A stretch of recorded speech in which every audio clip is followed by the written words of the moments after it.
It's okay if you fail. This is the safest way in the world to practice backflips.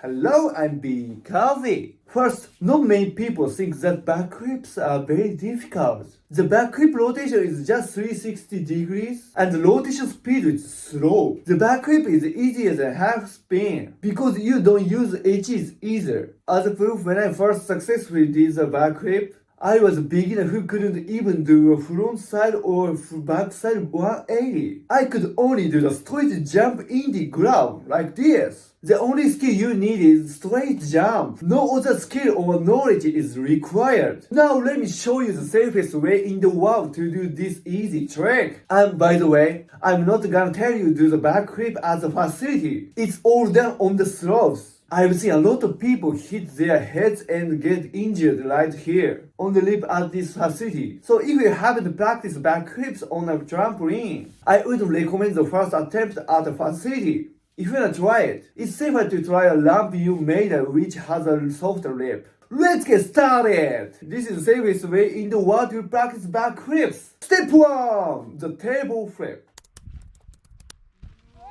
First of all, there are several ways to do backflips. All of these are called backflips, so we have to distinguish between these. I recommend this type of backflip for beginners. This is the safest backflip because even if you make a mistake, you won't injure your head. For this step, try moving like this. You can use a friend's back or desk to flip in the direction of the backflip. That's right! The only difference between the tame dog and the backflips is direction of rotation in the air. Imagine doing this with a board on. To start, let go of the idea that you're rolling backwards because this idea has a huge risk of landing on your neck. Idea your head should never be underneath you. Make sure you keep your body safe no matter how you fall. It's a mistake if you're doing this in your mind when imagining it. You should feel like you're rolling on the table with your shoulder in the air. Don't roll forward or backwards. Roll sideways. Once you can visualize rolling like this, it's time for step 2. Backflip on the wall. Why is this? I know it's confusing. I won't be able to do backflip on the wall because I couldn't do the backflip on the ramp yet. Don't worry. It's just another way of training. It's totally fine to have your back on the wall. So let's try this. Thinking it's a ramp, it's okay to have your back on the wall at first. As you can see, it's safe, so when you get rid of your fear and hesitation, you will be able to do like this. Then you wanna be able to do this on any wall. But steep wall are easier at first. You don't have to stand up properly in the end. If you are stable, you'll be fine because again, this is just part of the training. However, if you want to take it to the next level, here's step 3. High volley. Jump as high as you can with the volley. The ideal state at this time is these 2 points. If you can do the volley at a higher speed than usual, while maintaining balance can do them in the ground at the same speed. Once you get used to it, it's time for step 4! Finally, do a flip! Let's check the landing first to make sure that the powder is not too rough. It's okay to fall back into snow once to check if it's safe. If not, make the area softer and softer to do the backflip. The center of gravity for the ollie I just did is this trajectory. Shift your center of gravity from front to the back and then jump up. When you do the backflip, the center of gravity goes to the back like this. The ollie is quadratic function. The backflip is linear. Once you get used to it, you can do the backflip with a similar feeling of doing the ollie. And after you jump, you have no choice but to do flip.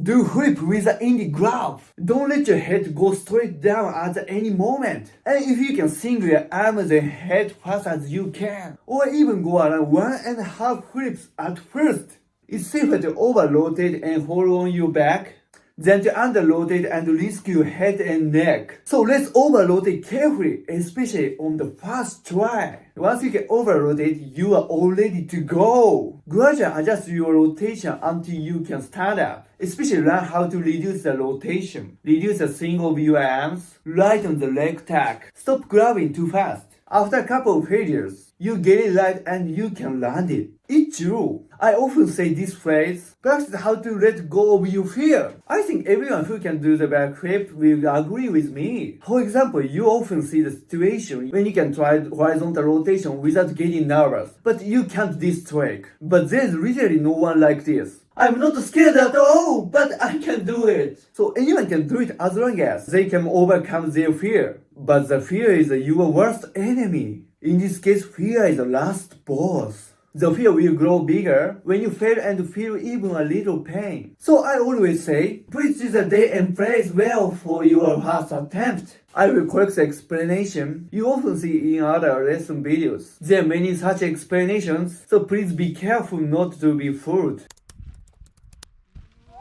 The first one is this. After you jump, turn your head back to look at the ground. By doing so, you will increase your rotation energy. This is really dangerous, right? Even those who can do it are mistaken. Turning your head back is fine, but it doesn't increase the rotation energy. When you are in the air, there is no external energy, so law of conservation of angular momentum holds true. Therefore, the closer you are to the axis rotation, the faster you will rotate. If the rotation energy increase was true, all the energy problem on the earth would be solved. I'm not trying to make a fun of the person. I'm just saying, shrink when you are in trouble. People sometimes think, oh no, I made a mistake! And that's when most people spread their limbs. When we sense danger, the upper body and limbs extend. It is a human physiological phenomenon. Then there's a possibility of falling head first and hurting your neck. So even if it is dangerous, we should go against our natural reaction. Keep your posture and fall on your back. If you can shrink more,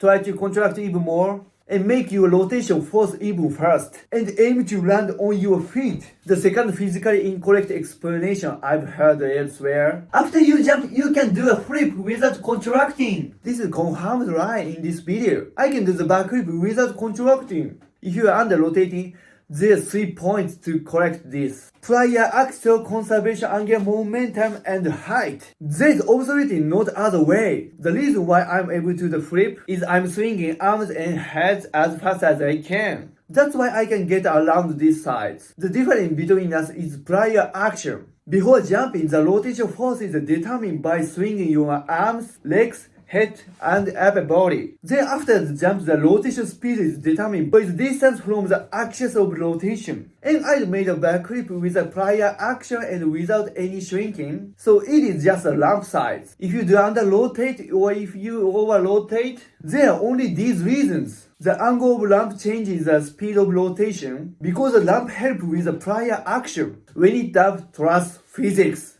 I can explain it to you anytime. Step 5 is for those who can do the backflip in powder, but can do it on the ramp. Step 5, lump side landing. The ramp is tropically hard, right? The lip of course is hard and the landing hard too. But on a snowy day, please look and touch the side of the ramp to check if it's soft. Then go into the ramp at an angle and do the backflip. Do the backflip with a side landing. Of course, try it a few times straight, just to make sure that the sides are not narrow, or that they are not net or flags. Well, do you think so far? I think you have more than enough knowledge. I really don't have much more to teach you. 5 years ago, when I first tried backflips, I saw a video that said this. What a backflip? You just have to be brave enough to do it. So I did it using an incredibly hard ramp, even though I couldn't do the backflip using on a trampoline. Please don't take as an example. Please be safe and have fun doing a backflip. Now for the last and final step. Step 6. Mental strength. I will have strength in your mind. You wanna do the backflip? But you can't because you'll be thinking about it too much.